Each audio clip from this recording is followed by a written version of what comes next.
Welcome to Moments with Marianne. I am so delighted we're spending this time here today.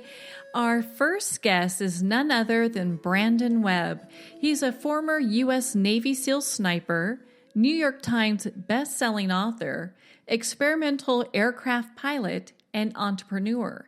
He founded the Hurricane Group, a U.S.-based media and e-commerce company focusing on outdoor, military, entertainment, news, and clubs. So Brandon's here today to talk to us about his new book, Total Focus. So let's welcome to the show, Brandon. Welcome. Thanks for having me. What a joy it is to have you here. I mean, you're the all-American hero. I'm so delighted that we get to spend this time with you. No, I'm glad to get on the show. It's nice. I host a podcast myself, but it's I know the work that goes into it and the scheduling and stuff, but I'm glad to be here. Well, and and for our listeners that might be a little bit new to your story, you're a Navy SEAL, and did you always want to become a Navy SEAL, or is that just kind of just happened? Oh, I always wanted to be a pilot. So, I had this just obsession early on with airplanes and space, and I'm a huge Star Wars fan, and I ended up, I'm a pilot today because of that, but the short version is, my parents were hippies. We lived in Canada. My dad's Canadian, my mom's American. I was born in Canada. And my dad lost his big construction company he built from scratch, and my mom and him were thinking that they always had this dream to sail around the world, so that kind of nudged them into buying a sailboat. They moved my sister and I on the boat, and we did some cruising and kind of homeschool on and off, and we sailed the boat from Vancouver down to California, Ventura Harbor in California. I lived on the boat for, about 5 years, and started working on boats. And what I consider my first real job was as a 12-year-old kid. I was I don't know the role that you would call it, but I was slightly below a deckhand. So I worked for tips on the scuba diving boat, just helping passengers off with their gear and, filling air tanks, pulling the anchor, just doing whatever needed to be done, take the trash out, and kind of grew up on this boat. And the captain taught me how to scuba dive. And so that set me on a little bit of a path to learn about this Navy SEALs. And when I was about to turn 16, my dad announced this trip that we're going to sail to Australia. They'd actually immigrated to Australia. They had all the paperwork filled out. And at the time, I was worked my way up on this job I'd worked on since I was 12, and I was actually getting paid at this point, had a lot of freedom and making my own money. And I really didn't want to go. I was, as a 16-year-old in California, you're more interested in chasing girls and learn how to drive a car and all that stuff. Yeah. I went on this big trip, and we had done a lot of cruising in Mexico before. And so I had a blast during that portion, and then we got to Acapulco.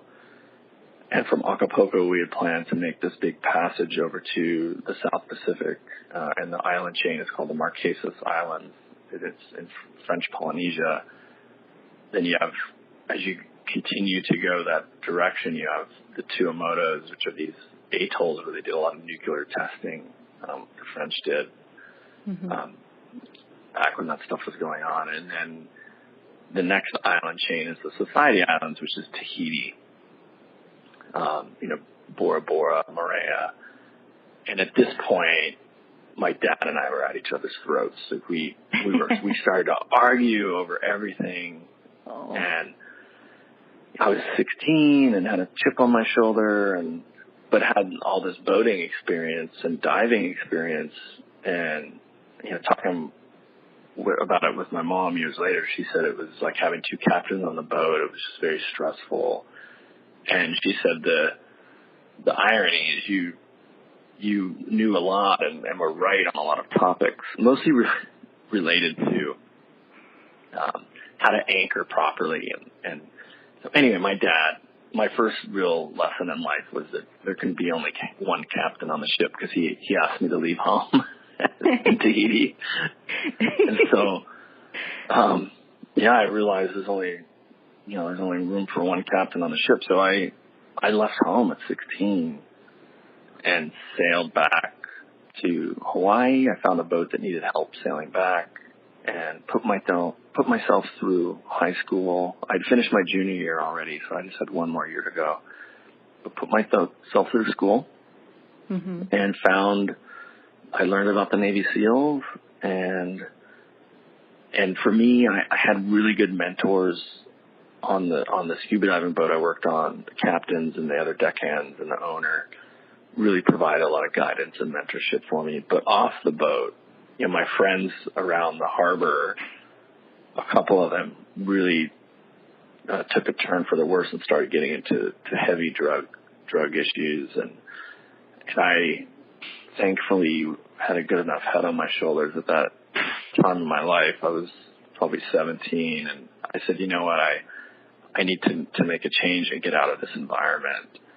And so the Navy was that for me. I researched and found out about the Navy SEALs because I was really comfortable in the water, and the challenge involved with that, and the opportunity to serve my country. I was proud to be a American citizen and a Canadian, but I was always felt more American, and so that's how I ended up on that path. I joined the delayed enlistment program when I was 17. I went in the Navy under a search and rescue swimmer air crew contract, and did that for a few years. I was a sonar operator and a search and rescue swimmer in helicopters, the H-60s. Wow. And it was a really great experience. And then I applied twice. I got my first application denied, not because I wasn't qualified for SEAL training. The command I was at, I was so qualified as a helicopter crewman, they didn't want to let me go. And there's a leadership lesson in that. I remembered years later when I was running the sniper program for the SEAL team, I had one of my top instructors who I didn't want to let him go to the school he wanted to attend because he was I relied on him so much and he was so qualified. But then I remembered back to when my chief didn't let me go pursue my dream of becoming a SEAL that first time. It really probably put a 2-year delay on the process. Yeah. And that lesson to me was like, you have to reward your people. Like you've got to let them go and do their things, go to the schools. And so, but yeah, I applied and went to SEAL training in 97. And, now I'll shut up and let you ask some more questions. But that's my story. Well, it's a very interesting story because it's like you, from an early age, were just getting ready for the SEALs more so that most kids that grow up don't have that kind of background, especially on water, even if they live on a boat. And to have the boating experience and diving experience that you have is pretty remarkable for that age. Yeah, it was an amazing childhood, and I got to dive incredible locations all off the Channel Islands and really mature in a lot of ways. Like I remember being 13 years old, getting woken up by the captain, Mike, at 2 a.m, and he says, "Hey, the weather's getting rough. We got to move the boat to make it more comfortable for the passengers." And we took about 40 passengers out on these 2- and 3-day trips. And so he woke me up and he's like, "Yeah, you got to, the anchor's stuck. We need you to go dive on it." Because sending a diver down on a stuck anchor just makes the process very quick, as opposed to kind of maneuvering the boat and pulling it. We could be there for an hour trying to get this thing unstuck, but the diver goes down and just swims the chain around whatever it's stuck on, and it goes quick. But this is like 2 a.m, San Miguel Island, which is a known great white shark hunting ground because there's a massive seal rookery, like a breeding ground for seals and sea lions. And I'm 13 going, man, this is like shark country down there. I'm scared to death. And it's dark, it's 2 a.m. Like, what do you mean I got to put my wetsuit on? But I did it and overcame that fear and just did my job and eventually got really comfortable in the water. And but it was a great, fun job growing up on that boat. And I remember when I was probably 20, you talk to your other friends and you're telling about their childhood and they're looking at you like, you're crazy, man. Like, I had no idea like kids grew up like that. But I thought it was normal. You just don't know any better.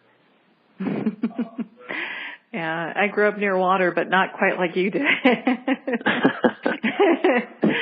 Well, and I've got to say, you're such a great writer. When did you develop, this love for writing, so to speak? And because the books you've written, obviously, you're a New York Times bestselling author. Obviously, people just love your books. How did you get into writing? So,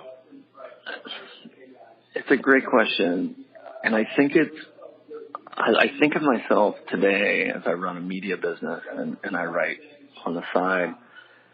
I think it's all because I've read so much growing up without a television on the sailboat and having no other form of entertainment except books.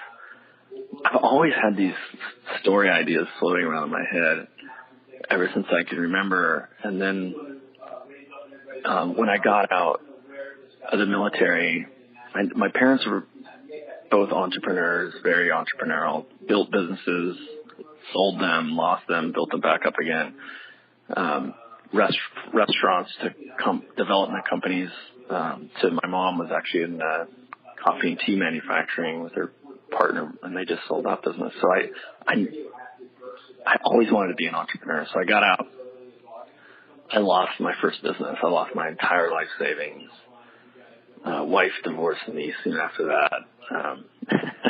It was a low point in my life, and the one thing I started to turn to is writing. And I started writing as a form of therapy and creative outlet for some magazines, and then I started writing for some blogs. And then my friend Marcus Luttrell wrote the book Lone Survivor, and a lot of people don't know this, but the Navy kind of asked him to do that book, and it was amazing. He has an amazing story. For those of you listeners that don't know it, he was his only survivor on this incredible mission that went wrong in Afghanistan. And Marcus said, "You know what? You got a really cool story. You should write your story." And I started to think about it, and I had young kids, and I said, "You know what? I did. Like, their mom and I went through a tremendous struggle in our lives to raise kids, and me get deployed after 9/11 and leaving her in San Diego, almost 9 months pregnant, knowing that I'm not going to be there for the birth of my first son."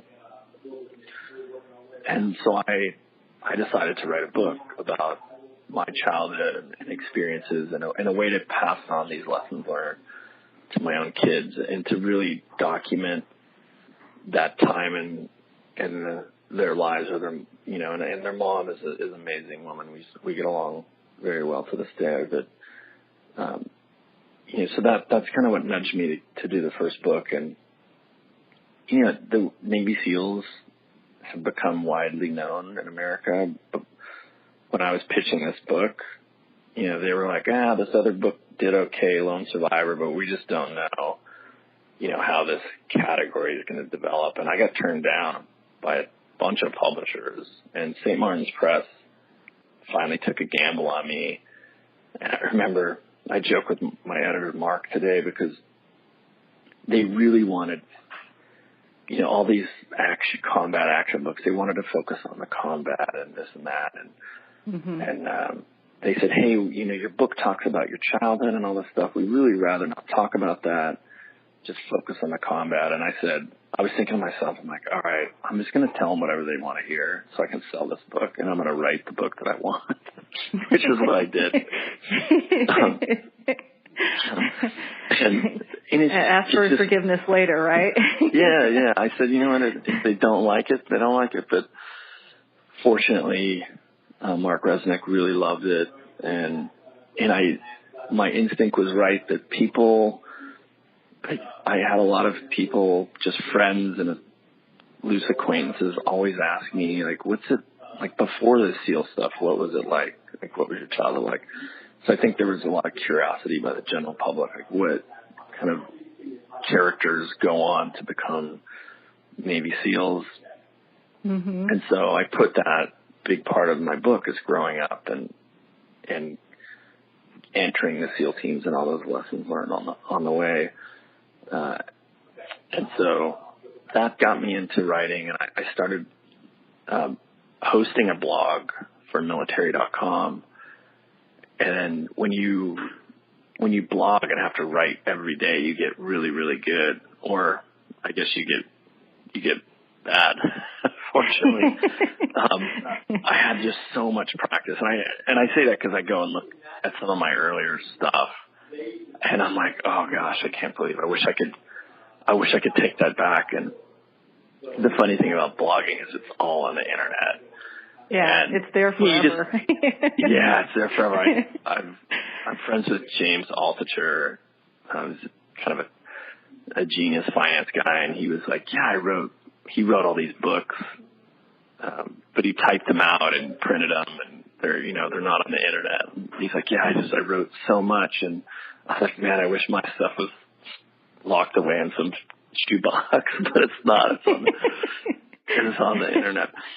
But it's important to practice, and in anything you do, you have to put in the hard work, and that's what, I think made me a lot better writer was the blogging. And there was a time when I started my own blog, which I turned into the business that I run today, Hurricane Media. Yeah, I was writing daily for 2 years almost, and you get, when you've got to produce content, and it's got to be engaging to get people to visit your site.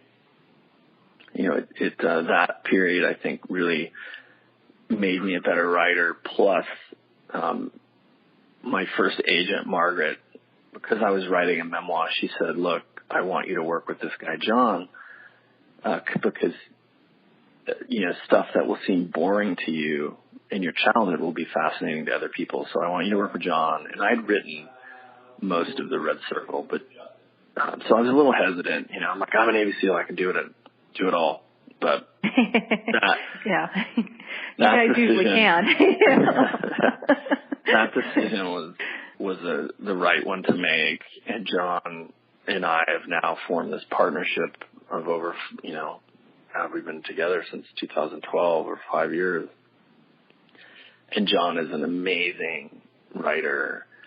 And really working with him he's rubbed off on me, and I've seen how he writes and dialogues, and so that I've just been very fortunate to work with a guy of such high caliber as John David Mann, and he's got multiple bestsellers under his belt, and some of it he's ghostwritten for very famous people, and he always takes a writing credit with me, because him and I we work really well together. So that's a very long answer to your question about how I got.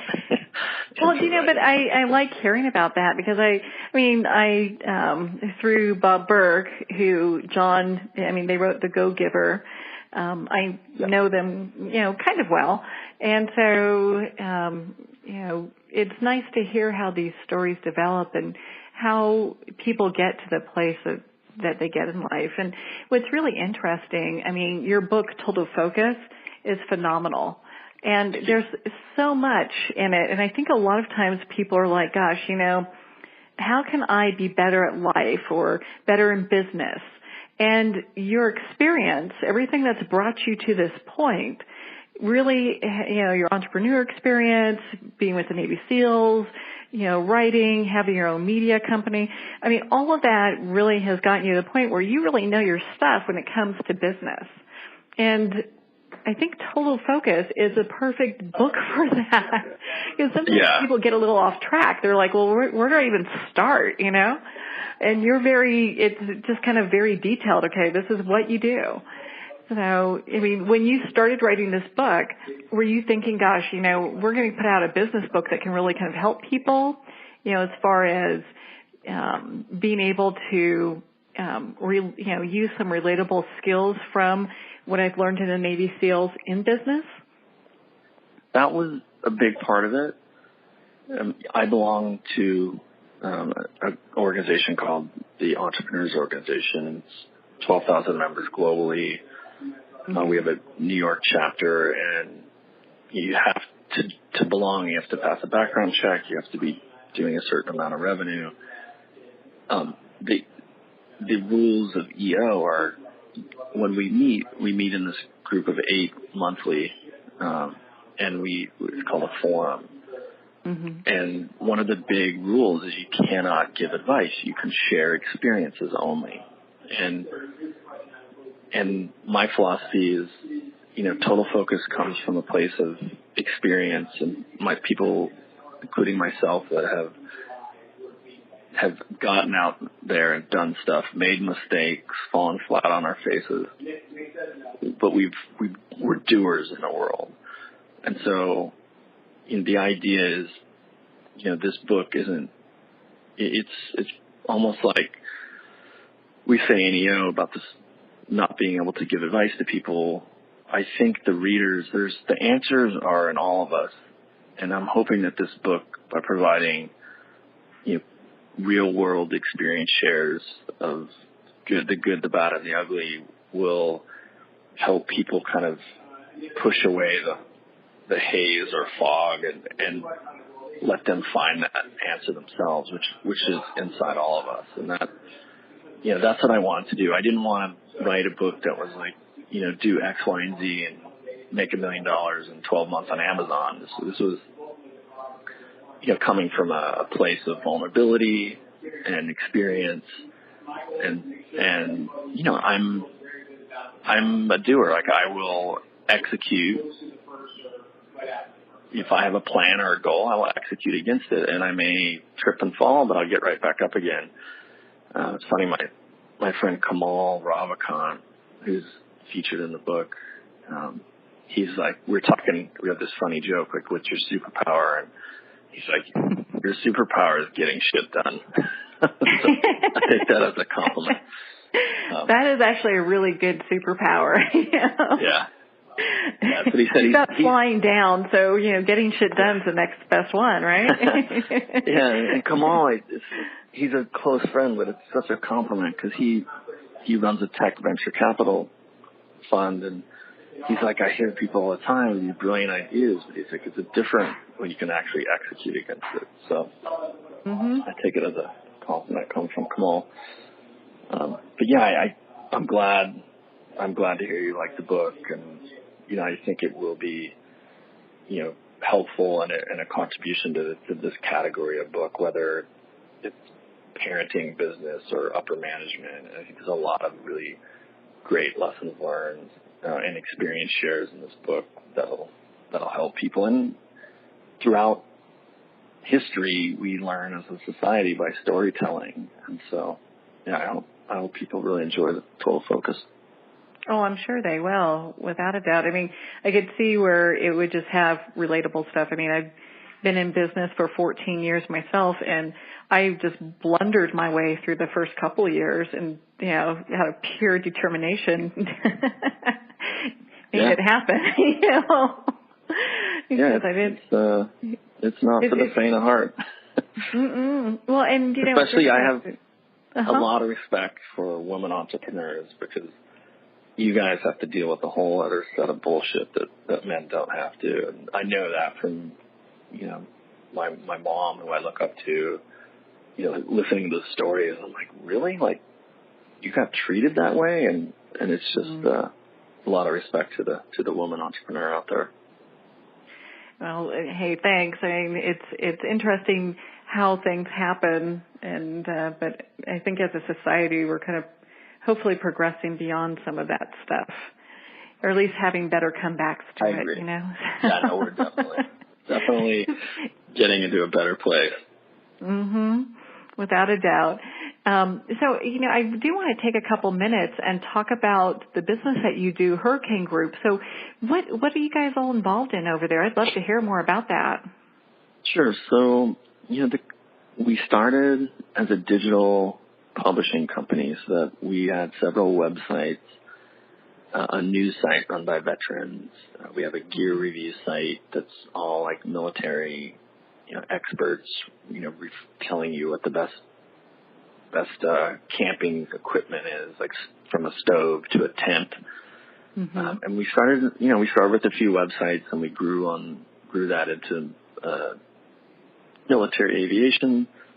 We have our own digital TV channel called SoftRip TV, which is essentially like military documentaries, reality shows that have to deal with, you know, military guys, like anything you'd see on cable, on A&E Discovery Channel that has to do with that kind of content. We do that, but we do it.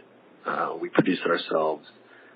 We put it on our app, and people can pay a few bucks a month to watch it on their mobile device or any electronic device. But that we have a subscription business for the news. We have a subscription business for the TV channel.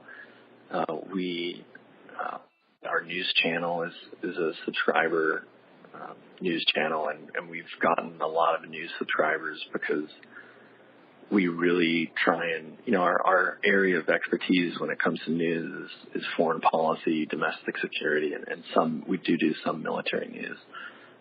But because those issues are so important to people, and in today's, you know, news media, it's definitely in a state of flux. People don't trust it. They figured out that they're getting spin on. It doesn't matter if it's conservative or liberal news. That they're getting this bias and spin, and there's this kind of, I think, yearning for traditional journalism, and so we really try and run an apolitical news site, and we've seen our subscriber rate go up since the election, and kind of all the back and forth on both sides of mudslinging. And, you know, Fox and CNN are both as guilty of doing the same thing. And so that's, you know, the news channel is our biggest site. We do over 1 million visitors behind the paywall every month.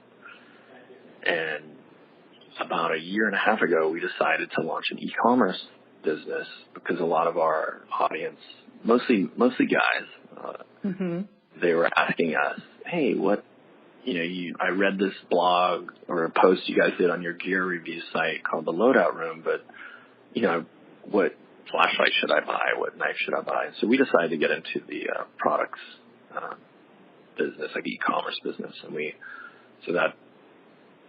launched a subscription box called the Crate Club, like an ammo crate, and we launched that a year and a half ago, and that's really started to scale up for us.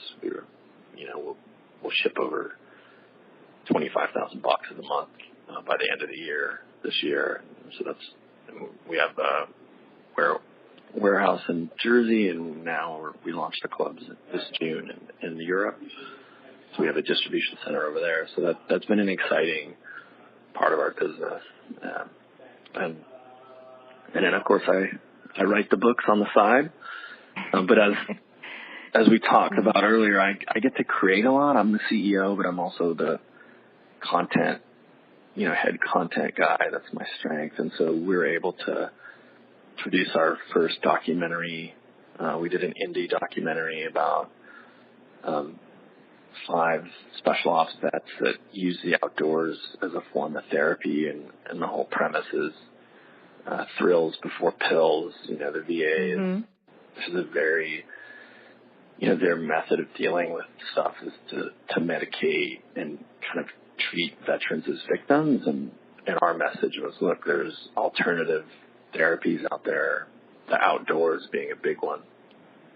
and that you can say no to the opiate that the VA is prescribing, and then also, by the way, we don't believe in this victim mentality. We believe in veteran empowerment, and so being able to fund that documentary out of pocket and fly these guys over to the Alps, we did this, and all these guys are incredible ski or snowboarders, and we just had an amazing, life-changing trip and caught all this great interview footage of these guys talking about their transitions. And so that's what I really love, is being able to create something like that from scratch and be able to fund it out of pocket and put it on our own TV channel. And that'll come out. That documentary is called Big Mountain Heroes, and you can see the trailer. It's up on YouTube right now, and the film will be out in the fall. So I get excited when I get to create stuff like that. Well, I can understand why. I mean, that sounds like such a great, it just gives another viewpoint on a topic that needs to happen, I think it's definitely time. So I'd love to hear more about the documentary, and we're going to have to, we'll definitely keep an eye on that. And I'll share the link where people can connect and go and look at that at your website and on YouTube, so they can go ahead and do that. But unfortunately, we are at the end of our time, Brandon, and I could talk with you for days. I mean, you've got such great information here. It would be easy to do that. But thank you so much for taking the time to be on the show with us today. Of course. Yeah, no, of course. Thanks for having me. And anytime. I appreciate it.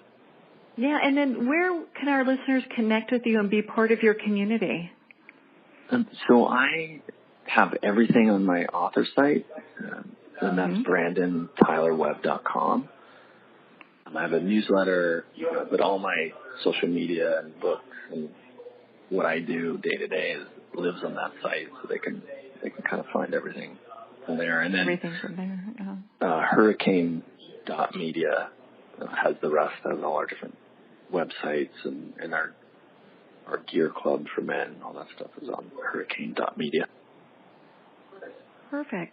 Well, I highly suggest everyone go pick up their copy of Total Focus and get their copy today. We are going to pause here for a quick break, and we'll be right back after these messages.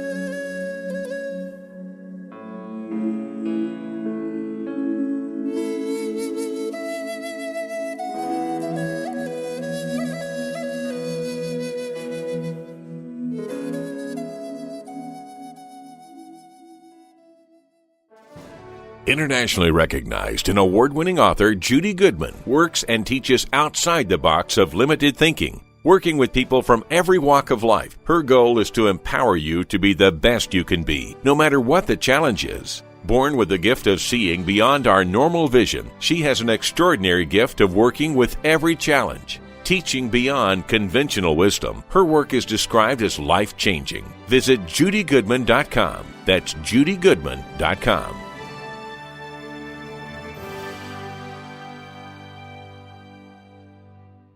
Have you ever had the sense that your thoughts might actually be doing something? Ancient secrets of manifesting have been masterfully revealed in the award-winning book Manifesting 1-2-3 by Ken Elliott. For the first time, the author's experiences and stories in this book describe exactly how your thoughts can create anything. You've been doing this all your life, but it's never been fully explained for you until now. Visit manifesting123.com for more information today. Manifesting123.com.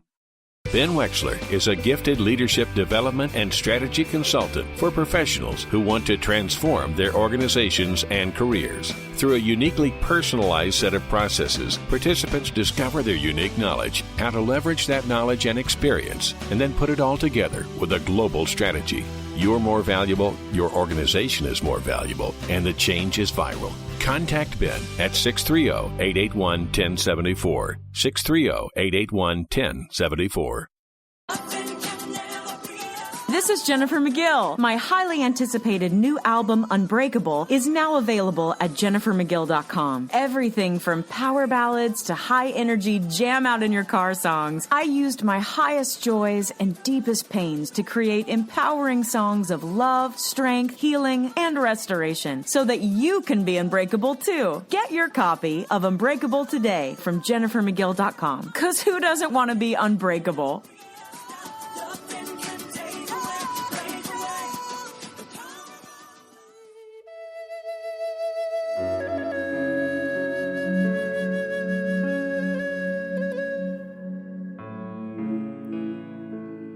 Welcome back to Moments with Marianne. I am so delighted to be introducing our next guest, John David Mann.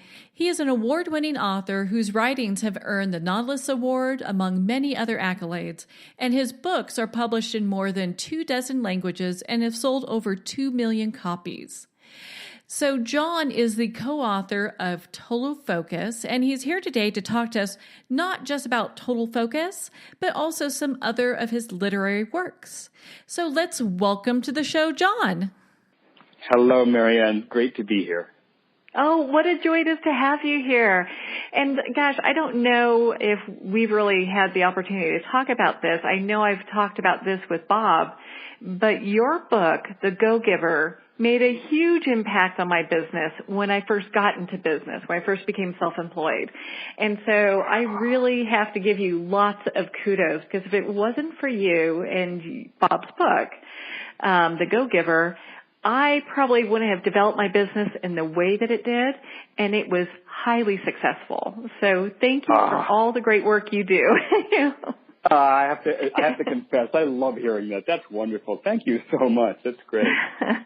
Well, thank you. Yeah, I used to give out copies of your book to because I was in insurance at the time, to my insurance agents, because it just made such an impact. Because when you first start in business, a lot of times it's like, how do you even, what do you even do? How do you even develop this? How should you even act? Because some people have this kind of preconceived idea of what business should be. And you guys just nailed it and got it right. And I was just, I'm so grateful for you. That is so sweet. It's funny, what we don't hear a lot of is people saying, wow, that was so different than what I've ever thought. That was so unlike what I've ever thought. What people typically tell us is something like, that's what I always thought. The way what you guys said is how I always thought business should be or could be. I just never quite put it in those words. So we've had a lot of resonance. It struck a chord for a lot of people, which is really gratifying. Oh, it definitely struck on with me. And so I have to ask a little bit, kind of a little bit behind the scenes, how did that even come into existence? Because The Go-Giver made such a huge impact on so many people. I mean, it was a New York Times best-selling book. How did you guys even get to that place where that book was developed? Well, it's a long and winding tale. Bob Berg ruined my career. I like to say Bob Berg ruined my career. And what I mean by that is, at the time, this is like going back to 2004, I was all set to be a screenwriter. That was my plan. I was going to write movies for Hollywood.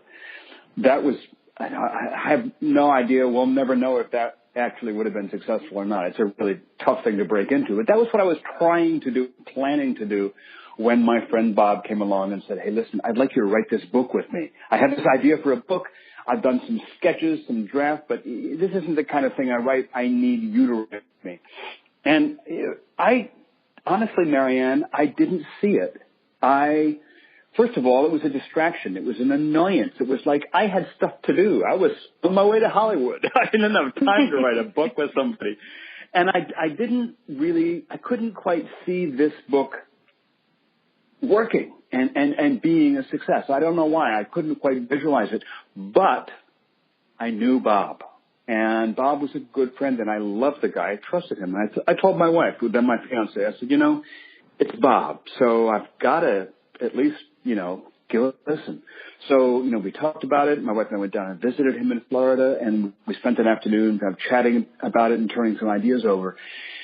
I took his notes with me back up to New England, and after Christmas that year, it was early 2005 or 2004, one of those years, I had a few free days, and I started kind of noodling around with it. And I wrote a scene, which actually is the scene with Deborah Davenport, which I know it's real estate, not insurance, but I know that a lot of people who are in business for themselves take inspiration from Deborah Davenport.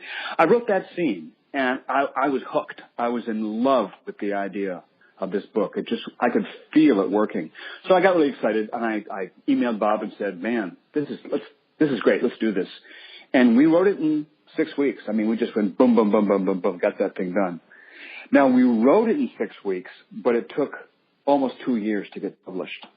So, it was rejected almost 24 times. It was rejected 22 times by publishers in New York before one publisher, Adrian Zackheim at Portfolio, finally said, I want this book. And he took it, and now, here it is 10 years later. We're glad he did. Well, I'm definitely glad he did as well, because, I mean, what a phenomenal book. And for anyone who's listening, and if you haven't picked up The Go-Giver, if you're one of the people that haven't read that story yet, I highly suggest picking up that book and just kind of diving into the story, because regardless if it's business or life, the parable that goes with that is just one that is relatable no matter what a person's doing in life. Oh, I love hearing that. It's funny because, it's the subtitle is a little story about a surprising business idea, or about a powerful business idea. It was surprising at one point. We were still working on it. and so we like to say it's kind of disguised as a book about business. But it's not really a book about business, or it's not a book only about business. One of the characters in the book says that for any principle to really work in business, it has to be a life principle. It has to work in your life. And Bob and I both believe that. We both teach that and live that. And so we were actually surprised because, we put it out as a business book, and Portfolio is a business publisher. But we started hearing from people saying they were using it in, marriage counseling. They were using it in sermons in churches and temples, and they were using it in classrooms with students. And so it has, as I said, it's touched a lot of chords, certainly in the business world, but also outside the sphere of business in other aspects too, which is wonderful. You love it when that happens. Well, it's easy to see that there are no boundaries for that book, and I was always so delighted to see that it has expanded to kind of a series of books that, you've got the Go-Giver Sells More, the Go-Giver Leader. I mean, the books are phenomenal. I love them all. We have a new one coming out next April. Woo! Love that. Yes. It's another one it's another story, another parable that takes place in the same city. So that's coming next spring, expanding our universe. Well, we'll be talking with you when that comes out for sure. Yeah, that'll be fun. Well, and so we actually just had the honor we just had Brandon on the show, Brandon Webb, talk about Total Focus. And, you actually are part of that book as well. How did you guys get connected for this book? So people might remember in April 2009, I think it was, some pirates off the coast of Somalia kidnapped a vessel, the Maersk, Alabama, and took their captain, Captain Phillips, Richard Phillips, aboard their little craft. Well, Captain Phillips wasn't Tom Hanks yet. He was still just Captain Phillips, but the whole nation was pretty well spellbound by it. The famous denouement was 3 Navy SEAL snipers aboard another craft, took 3 coordinated shots and took out the 3 pirates who were holding him captive.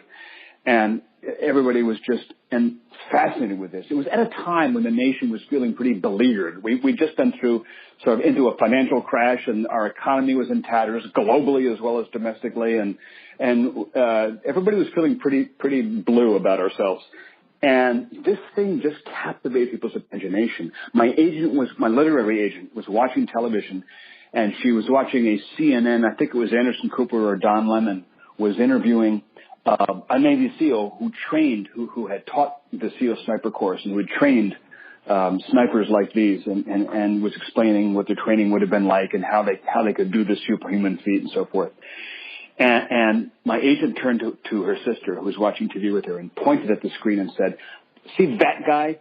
I want that guy as a client. Okay, this was a Saturday. The following Monday, that guy walked into her office and said, I need an agent. That was Brandon Webb. So Brandon wanted to write a book, and he had worked on it with another writer, and that hadn't gone well, and so he needed a new agent. So he came into my agent's office. And they contacted me and said, this isn't what you do. I mean, you write business books, but we just thought we'd see if you're interested. And she sent me one page of Brandon's writing. And I read that one page, and I fired back an email and said, I got to do this book. And I did. Brandon and I clicked immediately. Now, I have no military background. I mean, my dad was in the Army, but I have never served. I don't know that world at all. But Brandon and I immediately just felt like a kinship. It was really almost weird. And just like Bob Berg and myself, Brandon has become another writing partner, business partner, good friend, very much like Bob Berg. And we've just completed our 4th book, and we're currently working on our 5th. So, yeah, it's the cellist and the sniper. Brandon is my buddy and my business partner, and I love working with him.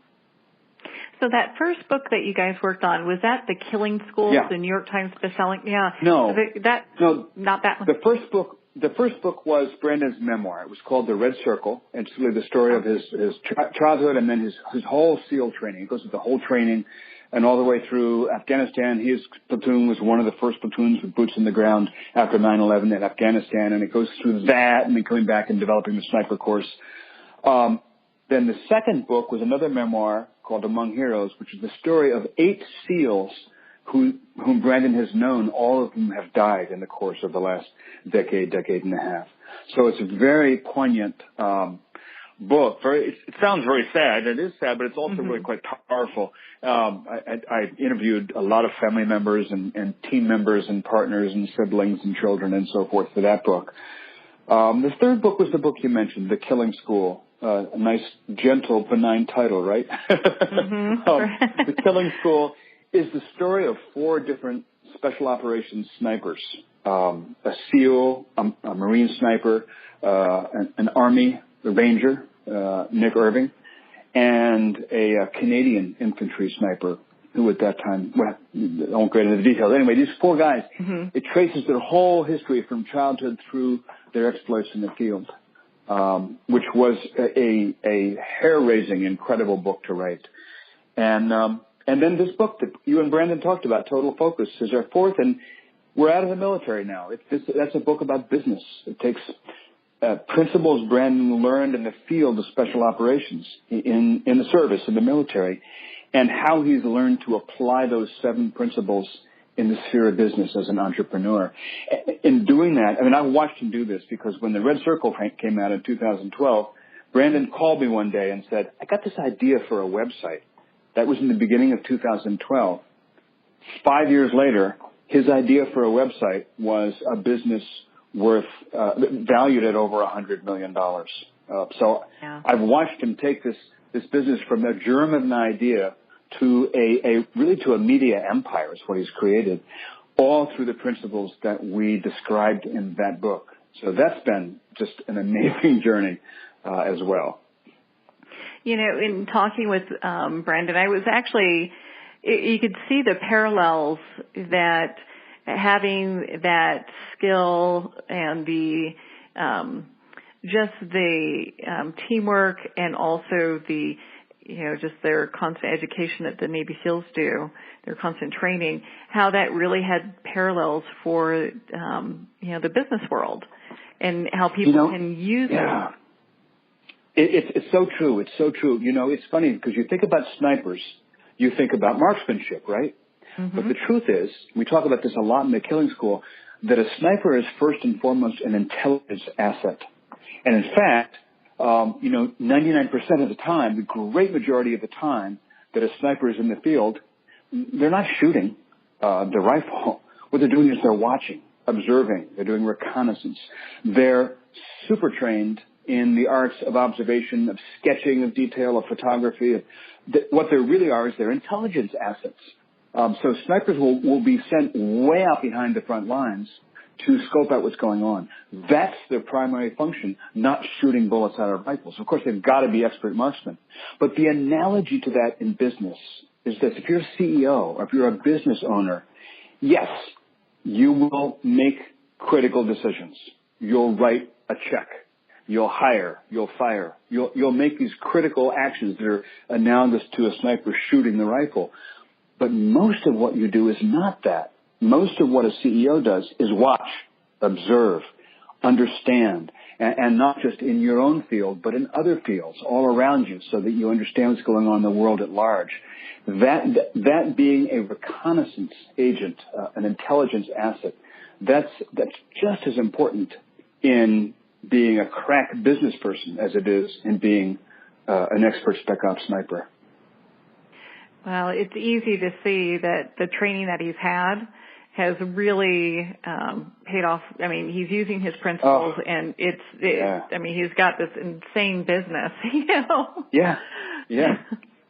You know, and it's so great to see that. I love seeing our veterans come out and just taking their unique skill set and just thriving on it. Yes.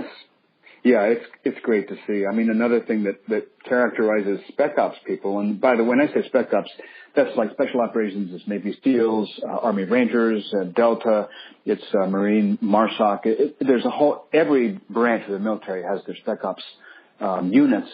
So it's a broad swath of people, but spec ops are sort of the entrepreneurs of the military. They are not just trained simply to follow orders and operate like a lockstep machine, but to think on their feet, to adapt and to handle impossible situations and unforeseen circumstances, because that's often what they have to do. They have to make decisions sometimes without having the opportunity to check back with headquarters or with the forward operating base, because they're way out there in front of the front lines in a right now developing situation. Well, entrepreneurs in business, of course, face that all the time. And so one of the reasons that Brandon has done so well with his business is he's gotten himself in really difficult situations that he's had to think himself out of fast by zigging and zagging and taking an unexpected path.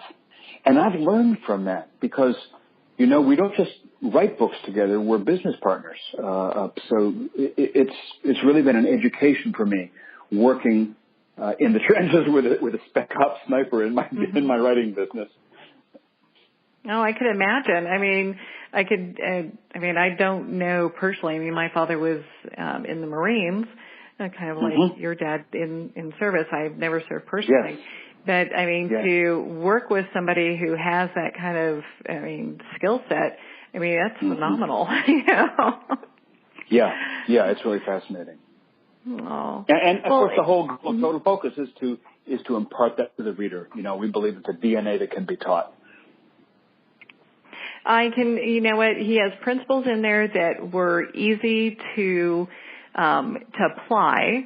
You've got to do the work. Anyone's got to do the work, but it's not like it's an impossible thing. It's not like you have to go through 4 years of military training to be that sniper in business, Yeah, because, all of us have gone through those 4 years in our lives. I mean, we've all had tough breaks. We've all gone through difficulties. It isn't like, none of us is a blank page. So I think we need to give ourselves credit. And it's easy to look at SEALs and say, oh, my God, look what these guys go through. And it's true. It's brutal. But, you and I, Marianne, we've been through stuff, too. We've been through our stuff. It's not SEAL training, but it's life training.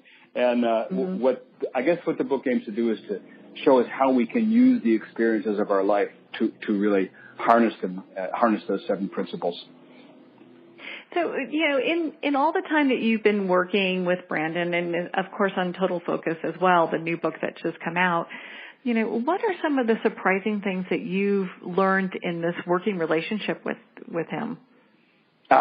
Here's the first one, and this is that's a great question. I didn't see that one coming, but I love it because I have an immediate answer. I can tell you exactly. As I got to know him, I quickly saw a trait in Brandon that is common in Spec Ops warriors, which is this almost preternatural self-confidence. These guys, they say that a SEAL can recognize another SEAL from across the room, even if they've never met him as a SEAL, because they exude this kind of almost scary kind of total self-possessed self-confidence. And so when Brandon has an opinion, he has an opinion. That didn't surprise me. It impressed me, but it didn't surprise me.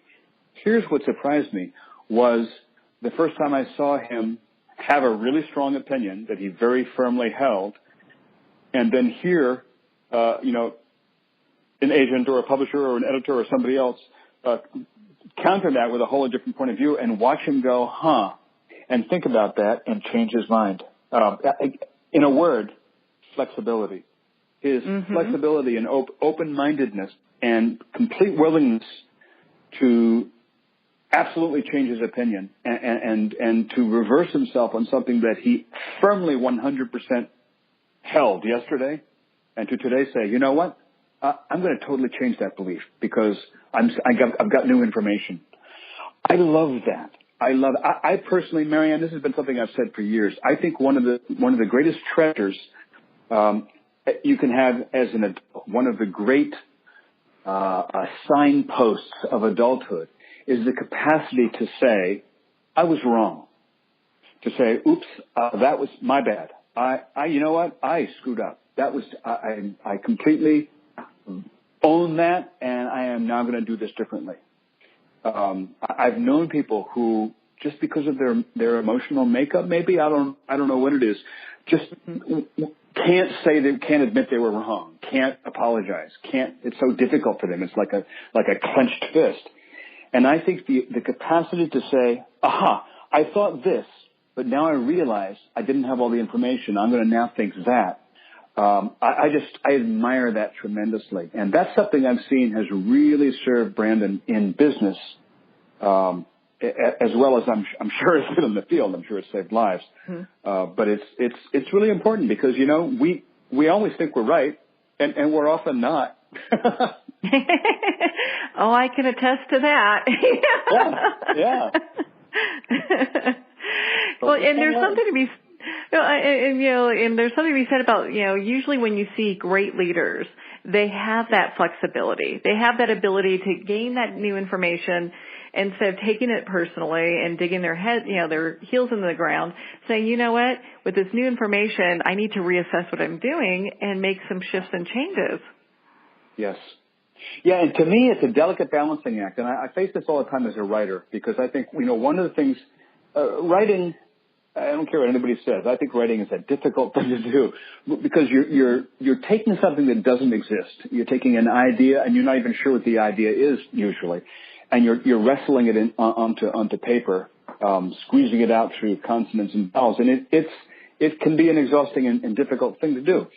It takes a lot of concentration, but to write, you have to have complete confidence that you've got an idea worth writing. At the same time, you've got to be open to qualified critique. I mean, I think one of the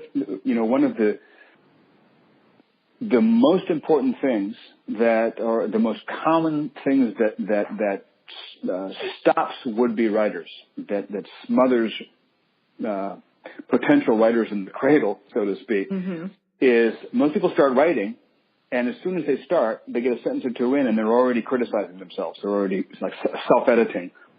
And you have to turn off that critical voice. You have to just be willing to just write and just put it down. You have to be willing to be totally confident in what you're doing, even when you know for a fact it probably isn't great yet. But then you have to be able to turn the critical faculty back on the next day when you go back over it. So, it's like going back and forth between being confident in yourself, but also being open to qualified critique. That's, I think, what it takes to live a fulfilling adult life.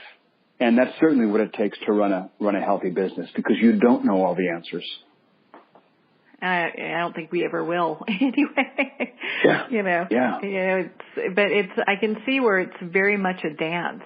Being able to have that strength and confidence in who it is that you are and what it is that you can do, and then also have that. Yeah. Exactly. You got to know what you know, and know what you don't know, and then be willing to have those boundaries change. something you thought you knew that you actually didn't know. Well, and to talk about change, so you actually have a book coming out in October with a chef, of all things. Yeah. And why don't you talk a little bit about that book? So, well, that's a funny story because it's kind of like Bob Berg and Brandon Webb all over again. Now I have another writing partner. I met this guy this is a Olympic gold medalist chef, and yes, there is a Culinary Olympics. It happens every 4 years, just like that other Olympics, and it's just as brutally difficult to train and get on that team and take those medals. It happens every 4 years in Germany, and Chef Charles Carroll, my writing partner, he took his first gold medal at the age of 24, and he's been going to the Olympics ever since. So Charles contacted me back in 2009, same year that I first met Brandon. He was using the Go-Giver as a management tool at the country club where he is in charge of the whole food operation. He has 75 employees and 3 kitchens and 5 restaurants, and they put on something like 800 banquet events per week. I mean, it's just this gigantic food empire, and Charles is in charge of it all. So he's really a major administrator as well as a chef. So he said, yeah, we're using the Go-Giver as a way to train our staff, and we'd love to have you come out and give a talk. So I went out and gave a talk in Houston, where his club is, and while I was there, he told me this idea he had for a story. And Marianne, I tell you, if I had a nickel for every time someone said, hey, I got a great idea for a story, we should write it together, I would be very wealthy. Usually that doesn't end up, becoming a book. The case. Right. But, yeah. That's right. But, man, he told me his idea, and I fell in love with that idea instantly. The story of this young boy, he's 14 years old, who, as the story opens, has lost his dad. His dad has died some months earlier. And the kid is suffering, and his life is in trouble. He's kind of circling the drain. His grades are plummeting. He's getting in fights. His teachers he's on the verge of being expelled from school, and still dealing with the grief, and his mom is dealing with the grief. And it's like he's in trouble. And he crosses paths with this crusty old chef. He actually goes to work for the chef because he's going to pay the guy back for some vandalism he committed on a property. And in the course of the book, he learns lessons in the diner kitchen that are lessons of the kitchen. They're rules for cooking, but they also prove to be rules for living. And it turns out there's more to the chef than meets the eye, as you might have guessed. And it's sort of like Karate Kid meets Master Chef. Oh my God. So it's kind of a parable like the Go-Giver, but it's a little more novelistic. Maybe it's a little longer. It's a little more novelistic, and there's a special dimension to the book for me and for Charles, which is that, we thought it was just publishers in New York were going to gobble it up. And they didn't. We took it to New York, and the publishers loved it and said, we love this characters, and the cooking lessons are just mouth-watering, and the descriptions are vivid, and the life lessons are poignant, and we're going to pass. Oh. And more than 40 publishers passed. And the reason they passed was either they said, like Portfolio or a Go-Giver publisher, they said, we're a business publisher, and we'd love to publish this book, but our hands are kind of tied. We do business books, and this isn't a business book. So the way that the Go-Giver was couched as a business parable, well, that worked for the Go-Giver, but there was no way we were going to make this book about the kitchen and the chef. That was not going to be a business book. So a lot of the editors said, the publisher said, it's not our wheelhouse, and we can't figure out. We wouldn't know how to market it. We don't know who it's for. We don't know what shelf it fits on at Barnes & Noble.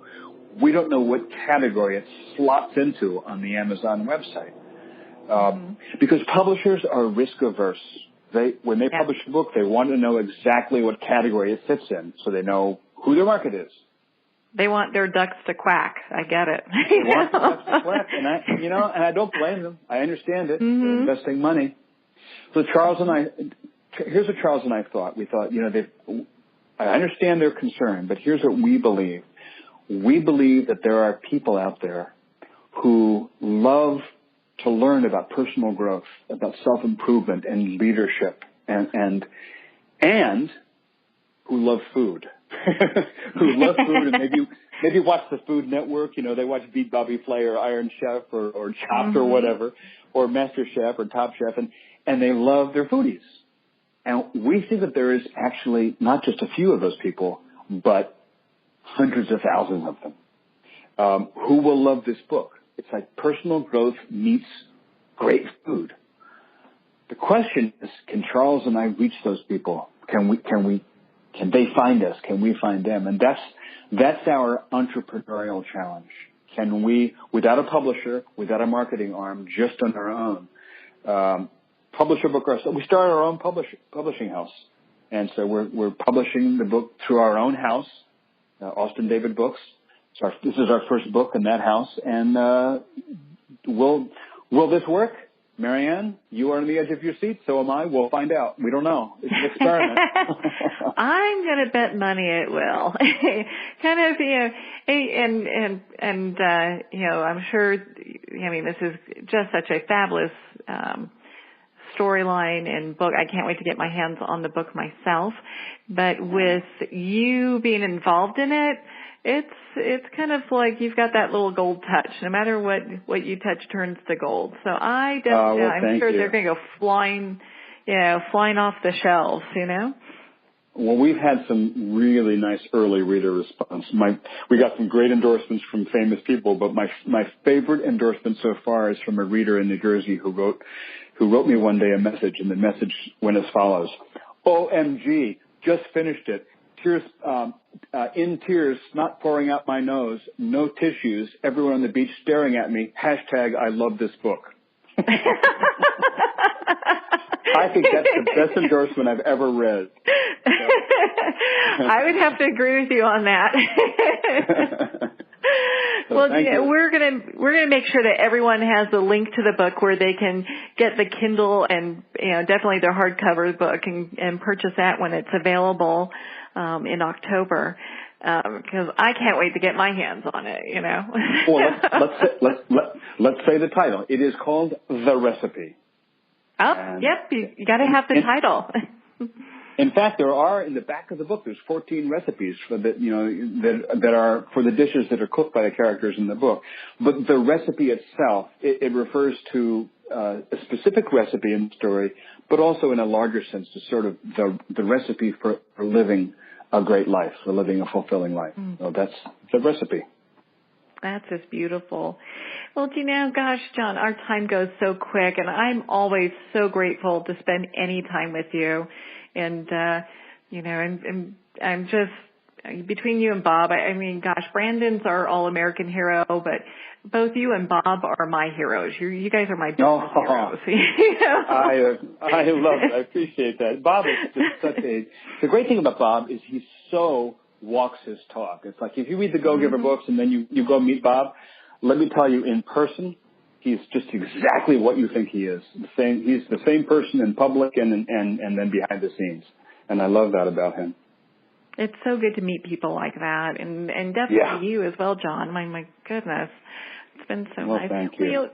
Thank you so much for taking the time to be with us. Oh, and before we go, where can our listeners connect with you and be part of your community? Because we want to make sure everyone connects with you like I did, Sure, absolutely. So it's very simple. My website. I kind of do everything through all my books are there.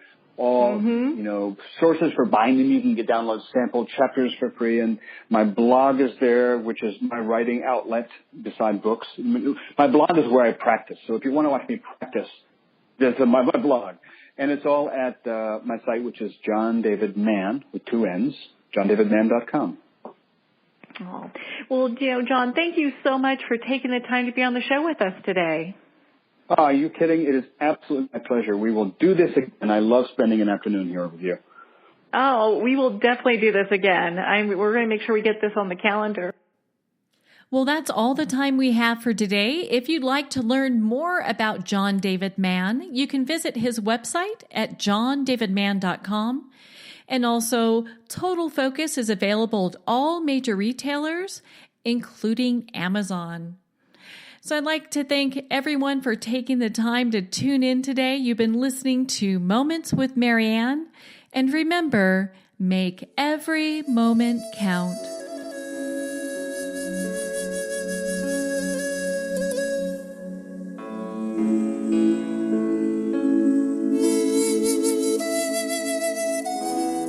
In a single moment, your life can change. Moments with Marianne is a transformative hour that covers an endless array of topics with the best of the best. Her guests are leaders in their fields, ranging from inspirational authors, top industry leaders, and business and spiritual entrepreneurs. Each guest is gifted and a true visionary, a recognized leader in her own work, and while teaching others to develop, refocus, and grow, Marianne will bring the best guest and sometimes a special surprise. Don't miss this. You never know just which moment will change your life forever. Moments with Marianne airs every Thursday, Friday, and Sunday at 8 p.m. Eastern, 6 p.m. Mountain Time. Make sure to tune in and visit momentswithmarianne.com for more information.